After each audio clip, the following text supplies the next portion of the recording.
Hey guys, Mrhappy here, and today I'm going to do something I don't think a lot of people have been expecting. I know a lot of people have come back to play Final Fantasy XI since I've started doing my Let's Play parts, so I figure I might as well be fair and talk about some of the updates as they come out, since I am going to be playing this alongside Final Fantasy XIV pretty much for the year of 2014. You know, this is the year of MMOs for me, so I'm very much looking forward to checking out all the MMOs that are coming onto the market, as well as diving back into Final Fantasy XI, as well as continuing with Final Fantasy XIV. Don't worry, I'm not going anywhere, my Final Fantasy XIV fans. I am sticking with that, definitely. Need something to do in some of my other spare time, though. So, a January version update has hit, and there are a few things that I want to go over, and I'm going to explain these things for those of you who may be unaware with some of the systems that are in place with these individual changes, because there are some things that they've been implementing that I am really excited to try when I hit 99 on my new character. I'm not even going to try them on my old character yet, I'm just going to focus on the new character for the time being. Anyway, January version update, I think they're doing another version update in February.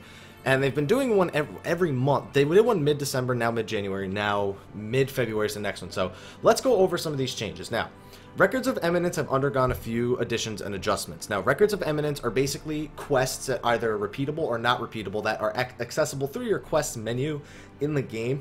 And basically, they can be anything simple, such as, you know, kill 10 enemies in Devoy, or kill 200 enemies, or deal 100,000 damage, or undertake a Fields of Valor.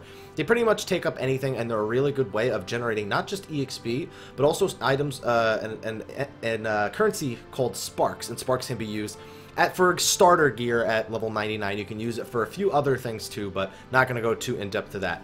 So they actually added a new thing called Subjugation Records of Eminence, which, as you can see, new objectives. That's all they say, new objectives, but we know, based on recent examples they've given, that subjugation ones are to find a notorious monster and kill it. I'm pissed to see more Bulgur over there on the right-hand side, because I just killed him for one of my other parts in one of my videos that you guys will see later, but I'll post that on another time.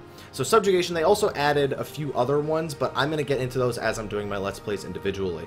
They also said players may now choose whether they want 1, 3, or 12 of the following rewards.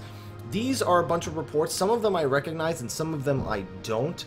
If I'm not mistaken, some of these are skill up books. I think like the Memo, Dagger, and Critodon, Swing and Stab, those are all skill up books. In a skill up book you use it and it gives you like a minor skill up. They're like 200 sparks each, and they're a little bit subpar, because you can skill up pretty easily in the game now, but if you really just need a few levels, they can just take the edge off.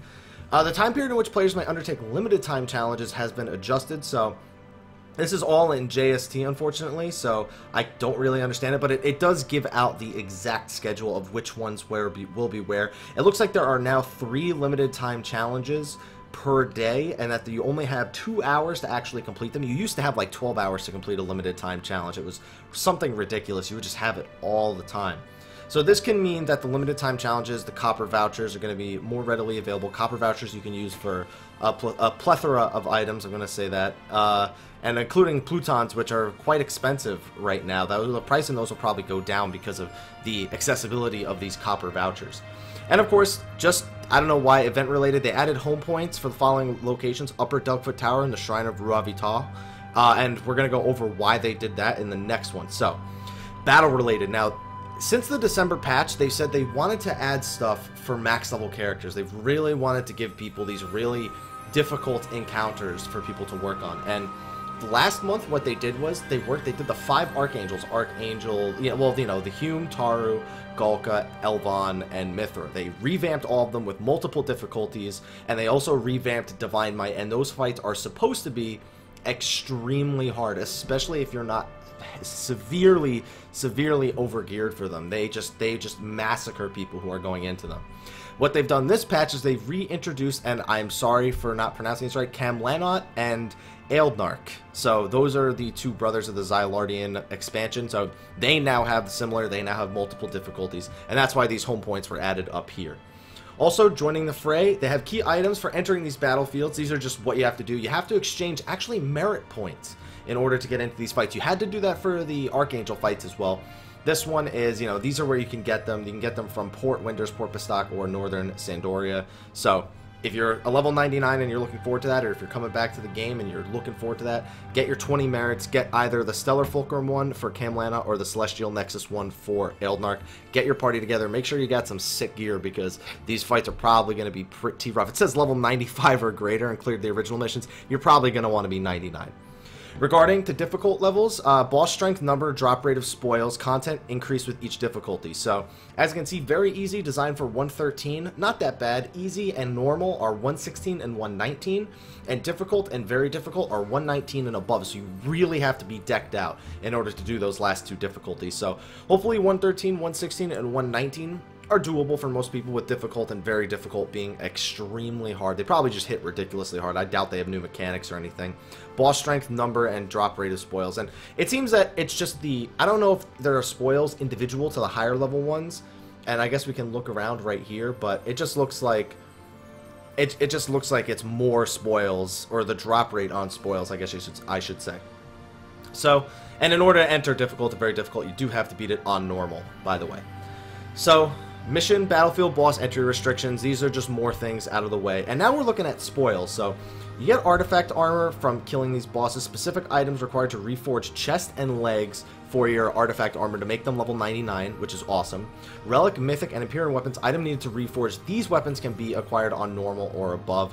So, it looks like in terms of getting your upgrades, you do need to be able to kill it on normal, and then killing it on difficult or very difficult for your Relic, Mythic, and Imperium reforges definitely needs to be done on normal or above. So difficult and very difficult will definitely make that even easier on you. So artifact armor, and it even tells, see, now it's just going through all the drops. So as you can see, on very difficult, you'll get 4 of the artifact armor things, and for Relic, Mythic, Imperium, you get 2 on very difficult. So definitely things people are going to have to be looking out for, because upgrading those things, reforging them, it's an amazing system. Also, for the same thing, for Eald'narche, it seems he's got the exact same rewards, which is just good. And then also, the effects on Treasure Hunter are now active in the following tier missions difficulty: Archangels and Divine Might, the higher level 99 versions. So, in order to make Treasure Hunter more desirable, they actually decrease the drop rate by 1, but not a big deal. And other than that, we just have a few new materials required to reforge artifact have been added to the list of spoils. So there you go, the ores, the exalted logs, etc. Battlefields, just showing a bunch of things where you can actually get these sort of items. And then they just have some job adjustments. Beastmaster, the damage and strength and special abilities of familiars called with Call Beast ability have been increased. I might give that a shot with my new character. Just, unlock. Just, go ahead and unlock it. Why not, and then they just made some adjustments in Ninja, looks like, just so their sneak and invis skills. Tonko Ni increased from 300 seconds. So they're basically buffing the sneak and invis effects of Ninja, so you don't have to use as many tools. Tonko Ni now lasts 600 seconds. That's 10 minutes. So you Tonko Ni, you're invisible for 10 minutes. All set. Dragoon, the Weaverns were buffed. Summoner, the damage dealt by avatars has been increased along with their accuracy and the amount of enmity they generate. I guess they can more solidly tank now, and on top of that, they probably just deal more damage, overall. Puppet Master, new attachments. That's the kind of change I was waiting for. Turbocharger 2, functionality decreases physical attack delay. Dude, Turbocharger 1 was amazing. So the fact that there's a Turbocharger 2 now, that thing is going to be heavily sought after by Puppet Masters. VV Valve 2 increases cure potency. That also really great for the healing ones, because they can heal for massive amounts if you know how to use them. Dancer's Spectral Jig's duration has been adjusted to always last 180 seconds. It used to be inconsistent, now it's always 180 seconds. They changed colonization rates. They made them larger from before for colonization reefs and lairs. So that's definitely big for Seekers of Adolin, because people do those all the time. Big deal. And colonization rate also matters because it determines the difficulty of certain bosses. So I really like that change. I'm looking forward to eventually getting into Seekers of Adolin. I definitely plan to experience all that with you guys through the series. Following adjustments have been made to Monstrosity. Now, I haven't delved with Monstrosity yet, but it lets you become a monster, basically, and level it up and evolve it and things like that. And then, of course, if you level certain ones to certain levels, you can unlock more of them, etc., etc. I'll have a video on it eventually, do not worry.